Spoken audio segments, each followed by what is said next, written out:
Welcome back. We are waiting for some cooler temperatures to come our way, though we're not dealing with the heat like a lot of other places in the country are, so we can't complain too much. That's right. In fact, I just posted something on my Instagram a few minutes ago. I just deleted the heat advisory graphic out of my show.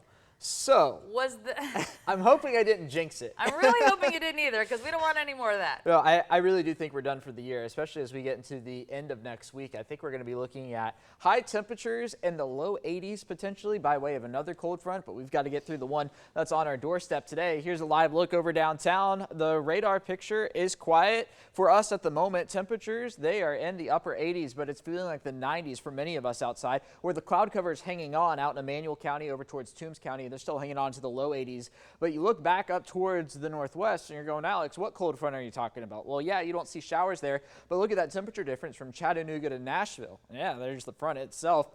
And that's working its way towards our area as we speak. So because of that, a level 1 storm threat in place today. Damaging winds and small hail going to be a possibility mainly this evening. I'm thinking it begins around 5 o'clock and then lasts into the night tonight, wrapping up, say, before the midnight hour. And we're going to be watching for storms potentially to form up near Macon and Milledgeville and then move down to the south. So here's the latest run of future view. Again, mostly dry here at the 3 o'clock hour, but then there we go at 5, 6 o'clock. There are some storms up near Interstate 20. They begin to move south through the evening tonight and then on into the overnight hours. They continue to move south, but the front, unfortunately, is going to stall out in our neighborhood. So that means tomorrow we are going to be looking at the possibility of more showers and storms around that 5, 6 o'clock hour, especially the further south you are, say along and south of Interstate 16. Now, that, of course, brings into play the Football Friday night forecast. We will be watching for the possibility of isolated storms to start the evening, but we should be clearing out by the time we wrap things up. Weekend forecast 87 for both Saturday and Sunday, a 20% chance of rain both days because that front is going to be hanging around.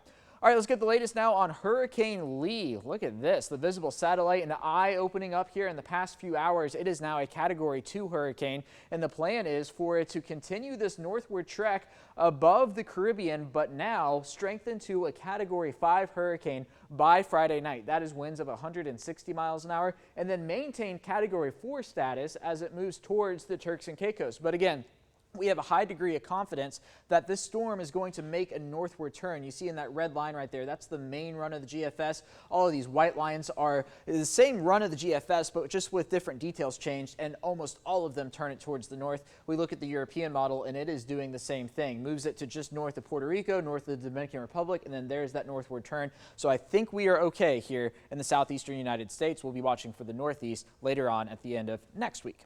All right, let's get a look at your 7-day forecast back here in central Georgia. 92 today, 90 tomorrow, a 20% chance of rain for tomorrow. That lasts through the weekend. 90 for Monday before we're back in the 80s for Tuesday and Wednesday. And as I was mentioning earlier, the hope is we get another front in here for the end of next week and maybe some highs in the low 80s.